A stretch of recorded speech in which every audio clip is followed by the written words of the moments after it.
If you are a backend developer and you want to build real AI-powered systems, not just call ChatGPT from a front end, this series is for you. Over the next 10 videos, I am going to cover every single workflow you need to know. Not theory, not research papers, actual patterns you will use in production apps. That tells how your AI is working well and when it is not.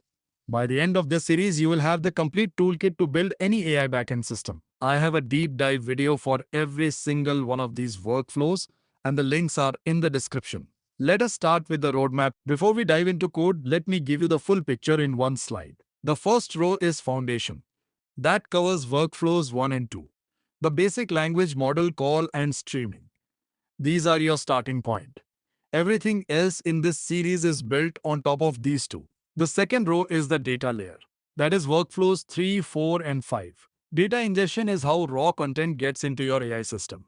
RAG is how the AI answers questions from your own documents. Caching is how you avoid making the same expensive API call twice. The third row is the action layer, workflows 6 and 7. Tool calling lets the AI trigger real functions in your backend. The agentic loop is tool calling running in a cycle until a complex task is fully done. The fourth row is production. Workflows 8 and 9. Async job queues handle the fact that language model calls are slow. Guardrails add safety checkpoints before and after the AI. The fifth row is reliability. Just one workflow, number 10, but it wraps everything together. Observability and evaluations means you know when your AI is working well and when it is not. One important thing to notice here, the order matters. You cannot build retrieval augmented generation without understanding basic language model calls. You cannot build agents without tool calling. Learn them in sequence and each one will click immediately. First workflow is the basic language model API call. This is the single most important thing in this entire series. Everything else is a variation of this. Here is the mental model I want you to hold.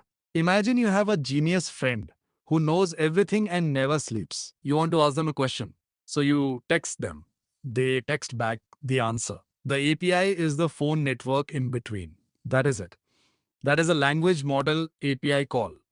Your Python code sends a prompt, which is just a plain text message, to an AI company's servers. The model processes it and sends back a text response. One request out, one answer back. Let us walk through the 6 steps in the workflow. Step 1 is writing your prompt. Just a plain text string. Something like, summarize this paragraph or extract all this from this contract, whatever you need. Step 2 is calling the software development kit. You use the Python library from Anthropic or OpenAI. One method call. The library handles authentication, serialization, and all the web requests for you. Step 3 is the API request. A secure web request goes out to the AI company's servers. You do not see this happening because the library handles it automatically. Step 4 is where the model thinks. The AI generates tokens, which is the actual computation happening. This takes roughly half a second to a few seconds depending on how long the response is. Step 5 is getting the response back. A data object comes back containing the text along with metadata like how many tokens were used. Step 6 is returning the text. You pull the content out of the response object and return it to whoever called your function. Now here is a critical tip. Always set the maximum tokens parameter. Without it, you get billed for the maximum possible output on every single call. That can blow up your costs very quickly. Set it to something reasonable like 1024 for most tasks and higher only for long form generation. The code for this is straightforward. You install the Anthropic package, create a client that reads your API key from an environment variable automatically, call the messages create method with your prompt, and print the result. That is about 10 lines of code. Wrap that in a fast API endpoint with a Pydantic request model, and you have a production-ready AI service in about 20 lines total. 3 things to remember. Prompts are just text. The library does all the heavy lifting. And always set your maximum tokens limit. Next up, streaming. You have built your language model endpoint. The user sends a question. Your server calls the API. The response comes back. It works great. But here is the problem. It feels broken. The user waits 15 seconds staring at a blank screen, then all the text appears at once. That is genuinely bad user experience. Users think the app is frozen. Streaming is the fix. And it is a simple one. Think about ChatGPT. When you ask it something, text starts appearing immediately, word by word, like watching someone type. That is streaming. That is what we are building. It is like watching someone type the reply in real time instead of waiting for them to finish writing the whole thing and then hit send.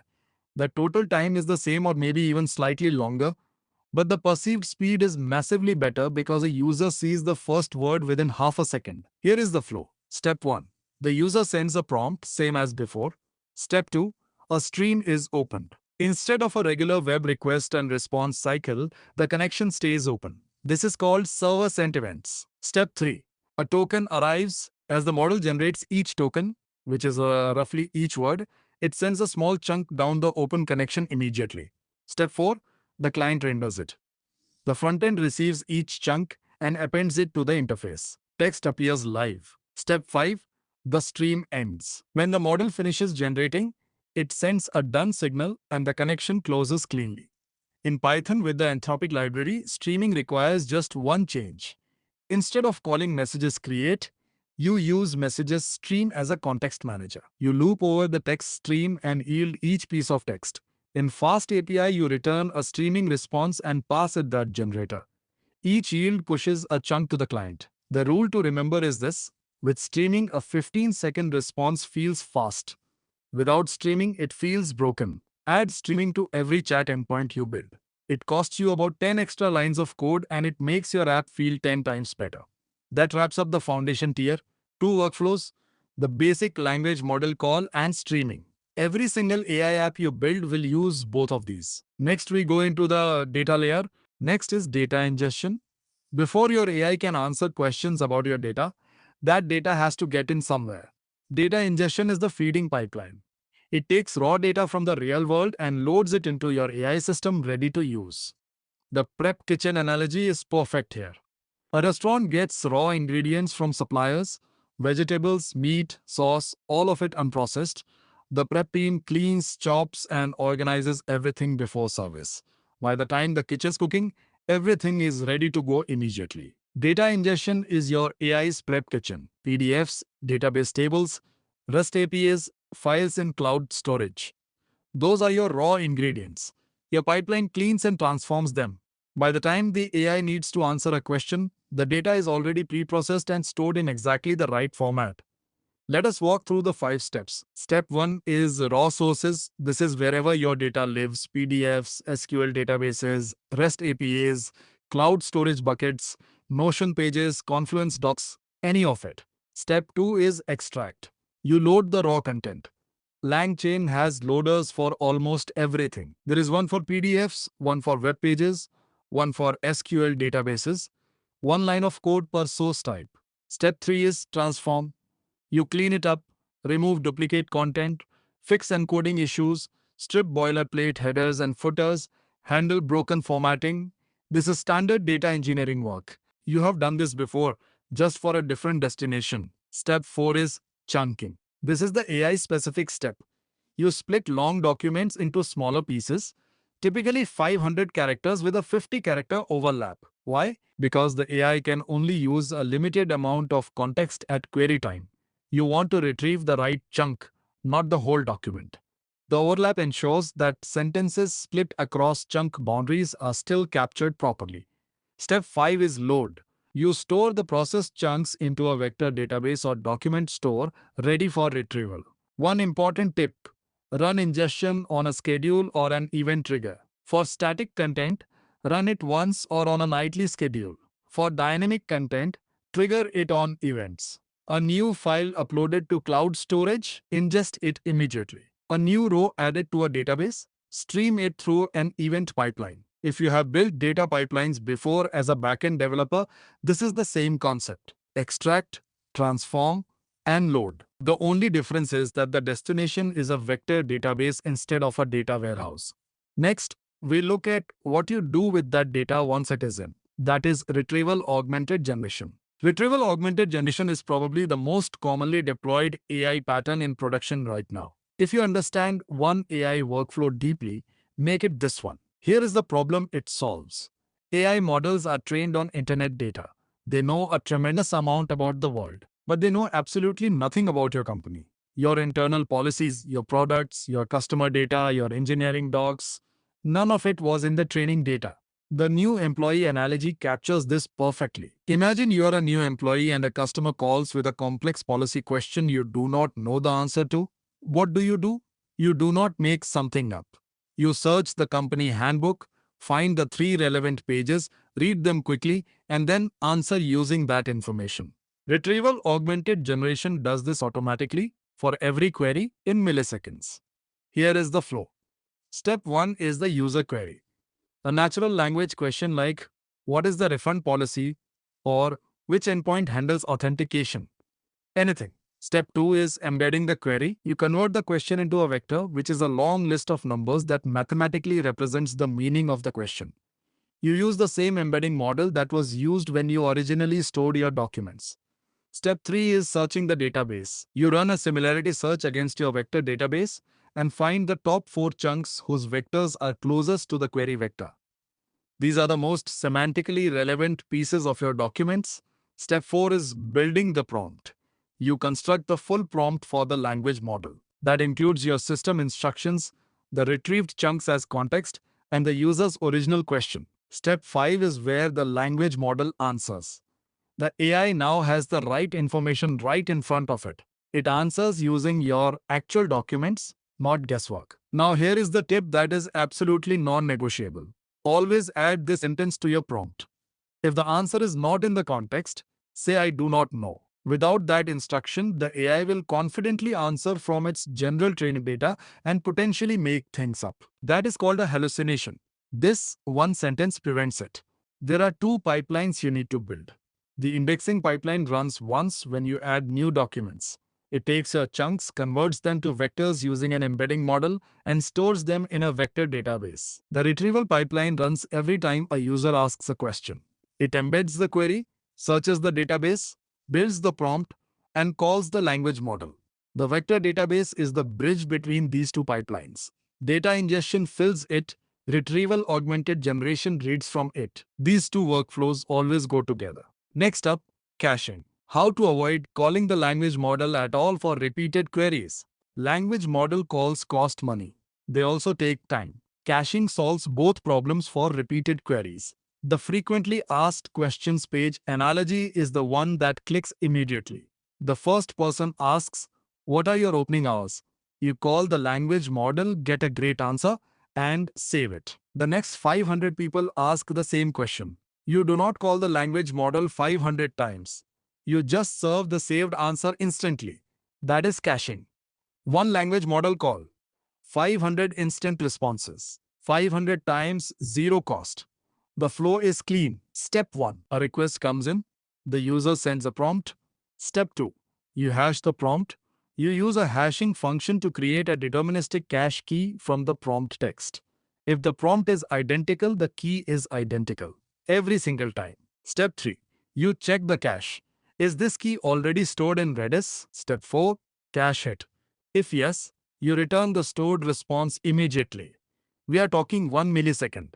Zero API cost. Zero model compute. Step 5. Cache miss. If no, you call the language model normally.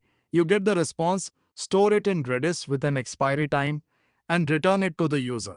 The next time this exact prompt comes in, it is a cache hit. Now here is the critical tip. Always set a time to live on your cached responses. Cached responses go stale. Your product pricing changes. Your policies update. If you cache forever, users get outdated answers. Match the expiry time to how often your content changes. Hourly for live data.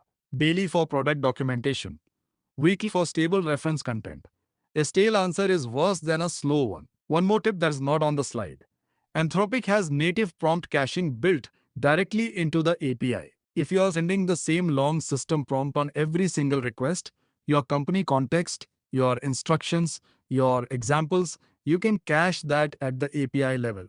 You pay just 10% of the normal token cost for cached tokens. On a system prompt of a few thousand tokens, that adds up to serious savings very quickly. That completes the full data layer. Ingestion gets data in, retrieval augmented generation retrieves it. Caching stops you from calling the language model unnecessarily. Now we move into the action layer. Workflow 6 is tool calling. So far, the AI can read and write. It can answer questions, summarize content, and extract information. But it cannot do anything. It cannot query your database, send an email, call an external API, or update a record.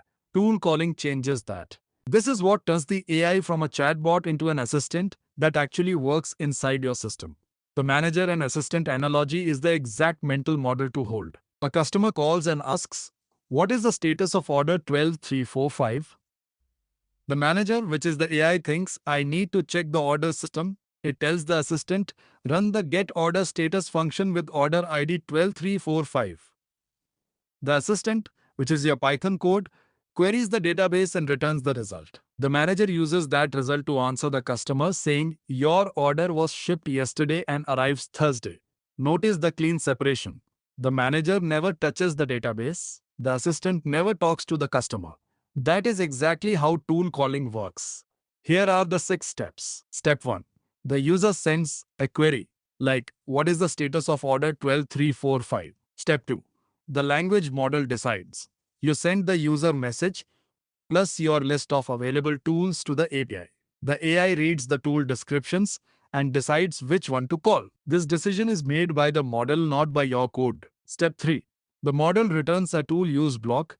The AI does not respond with a text answer. Instead, it responds with a structured tool use block containing the tool name and the parameters it wants to pass. Step 4. Your code runs it. You detect the tool use block, call the matching Python function, and get the real data back from your database or API. Step 5. You send the result back to the language model as a tool result message.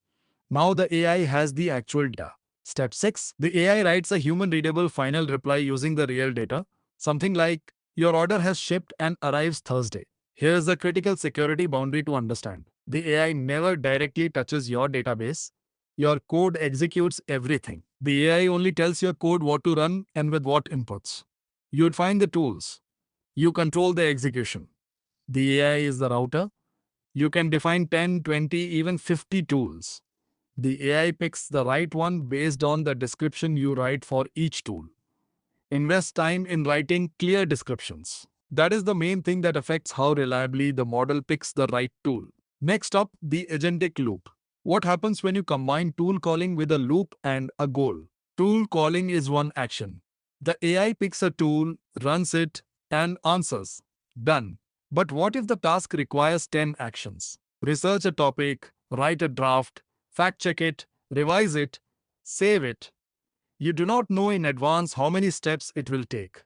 The AI needs to figure that out on its own. That is an agent. The researcher analogy is perfect here. You tell a researcher, "Write me a competitor analysis." You do not give them a step-by-step plan. They figure it out themselves. They search, read, take notes, search more, organize their findings, and write the draft. They keep going until it is done. An AI agent does exactly this. You give it a goal and a set of tools. It figures out the steps. Here are the 5 steps, and critically, they repeat. Step 1. The user gives the agent a high-level goal. Something like, "Research AI trends and save a summary to a file." No step-by-step instructions, just the goal. Step 2. The language model plans. The AI thinks about what the next single action is that moves it toward the goal. It picks a tool. Step 3. It calls that tool. Web search, write file, query database, whatever it decided on. Step 4. It observes the result. The tool result comes back and the AI sees it. This result is added to the message history, which is the agent's memory. It now knows what it has already done. Step 5. It checks if it is done. If the stop reason from the API equals end turn, the AI has decided the task is complete and the loop exits. If not, it loops back to step 2 and plans the next action. Now here is the most important engineering decision in this entire workflow. Always set a maximum number of iterations. If the AI gets confused, it will loop. Without a hard limit, it will loop forever and burn through your API budget. Set it to 15 or 20. If the task is not done by then, fail gracefully and return an error. In raw Python, this is just a for loop with a range of 15. You call the language model, check the stop reason, run the tool if needed, add the result to the message history, and loop again. For production, use LangGraph. It adds checkpointing so agents can pause and resume across sessions. It adds human in the loop gates so a human can approve risky actions before they execute. And it gives you full graph visualization so you can debug exactly what the agent decided at every step. Agents are the most powerful and the trickiest pattern in this series. They work remarkably well for well-defined goals with clear tools. Start simple, one goal, two or three tools. Build up from there. Next up, the production tier. Workflow 8 is the async job queue. Here is a problem you will hit the moment you deploy your first AI feature to real users. Your language model call takes 30 seconds. Your web server handler is waiting for that response, blocking the server thread. Under load, requests pile up. Clients start timing out. Your server is effectively unusable. The fix is an async job queue. It is the same pattern you would use for video encoding or email sending, just applied to AI inference. The drive-through analogy makes this click immediately. The bad approach is when the cashier takes your order, walks to the kitchen, cooks the burger himself, and comes back 10 minutes later. Every car behind you is waiting. Total disaster. Bar, coup. The good approach is when the cashier takes your order, hands you a receipt with a number in about 5 seconds and says pull forward. The kitchen makes your food. A screen shows when your order is ready. You pick it up, everyone is happy. Your web server endpoint is the cashier. Celery is the kitchen. Redis is the order board. Here are the 6 steps. Step 1. The user submits a task via a post request. Maybe something like generate a 500-word blog post or analyze this document. Step 2. You enqueue the job. One line of code using Celery puts the job onto the Redis queue. This call is asynchronous, meaning it returns immediately without waiting for the job to finish. Step 3. Your endpoint responds in under 50 milliseconds with a job identifier. The HTTP request is done. The user has their receipt number. Step 4. A Celery worker process picks up the job from the Redis queue and calls the language model. This runs in a completely separate process, completely separate from your web server. Step 5. When the language model finishes, the worker stores the result in Redis. Step 6. The client polls the status endpoint every 2 seconds using the job identifier. When the job is done, they get the result back. One tip for better user experience. Use WebSockets to push the result when it is ready instead of making clients poll. Polling every 2 seconds works fine. But a WebSocket means the result appears the instant it is ready with no polling delay and no extra requests. It is worth building once you have the queue working. The setup has 3 components. The Celery task function that calls the language model, the enqueue endpoint that fires off the task and immediately returns the job identifier, and the status endpoint that checks whether the job is done and returns the result if it is. Start Redis with one Docker command. Start your workers with the Celery worker command. The whole setup takes about 15 minutes and makes your AI endpoints production grade. Next up, Guardrails. Safety checkpoints around your language model. Every AI system you ship to real users needs safety rails. Not because AI is inherently dangerous, but because users will try things you did not anticipate. Someone will try to inject a prompt to override your system instructions. Someone will accidentally paste their credit card number into a query. Someone will try to use your customer service bot to do something completely off topic. Guardrails catch all of this, and they do it at 2 places.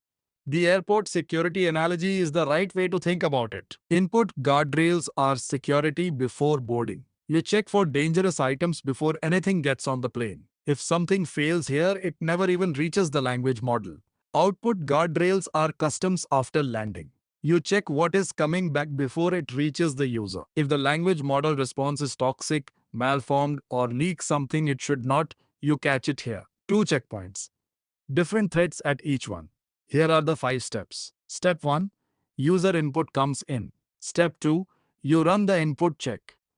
You run validators on the raw prompt. Common checks include prompt injection detection, where you look for phrases like ignore your previous instructions, personal information detection, where you check whether the text contains email addresses, phone numbers, or credit card numbers that should not be there. And topic classification, where you check whether this request is within the scope of what your app is supposed to do. If the input fails any of these checks, you block it immediately, log it, and return a safe error message. The language model never sees it. Step 3. The language model call happens. The input passed all checks, so normal inference proceeds.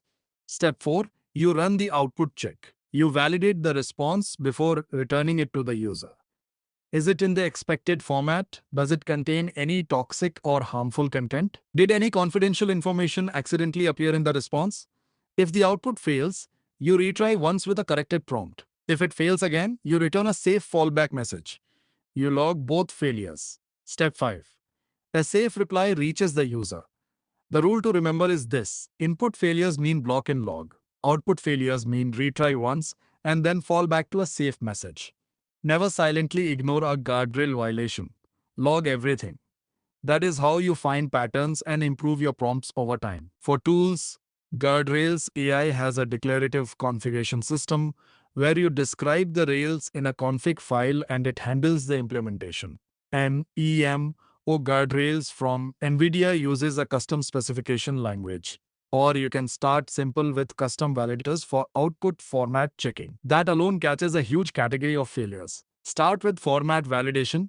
Make sure the AI returns the structure you expect. Then add safety checks. Build up gradually based on what you actually see in your production logs. That brings us to the last workflow: observability and evaluations. This is the one most developers skip, and the one they regret skipping the most. Here is the problem: AI systems have a failure mode that regular APIs do not have. They do not crash, they degrade. Your API keeps returning a success response, but the answers are subtly getting worse. A prompt change last week shifted the tone. A model update changed the behavior. Your document store has not been refreshed in a month. Without observability, you will not know any of this until users start complaining. The hospital monitoring analogy is the right one. Observability is the vital signs monitor. Heart rate, blood pressure, oxygen levels, all continuously recorded and showing live values. If something spikes, you see it in real time. And you can look back at the history and say it started dropping at 3 in the morning. Evaluations are the routine checkups. Is the patient responding normally? Is the medication working as expected? You run these on a schedule and catch problems before they become crises. Alerts are the alarmists. When a reading goes below a threshold, it fires and someone gets notified. Here are the 5 steps. Step 1. A language model call is made. Any AI request in production. Step 2. You add one decorator from Langfuse to your function. That single decorator captures everything automatically: the full prompt, the full response, the latency in milliseconds, the model used, the input and output token counts, and the cost in dollars. Step 3. All of that data appears in your Langfuse dashboard. You can filter by user, by date, by model, by cost. You get a full audit trail of every single AI call. Step 4. Evaluations run. You build a golden dataset, which is 20 to 30 question and answer pairs that represent what your AI should do well. You run an evaluation framework against them before every deploy. If the quality score drops below your threshold, the deploy is blocked. It is the same concept as unit tests, but for AI output quality. Step 5. An alert fires. When latency goes above 8 seconds, when the error rate exceeds 5%, when the evaluation score drops 10 points, you get a notification. You find out before your users do. The rule is this: run evaluations in your deployment pipeline and block deploys on regression. This is the line that separates teams that ship AI confidently from teams that are scared to change their prompts.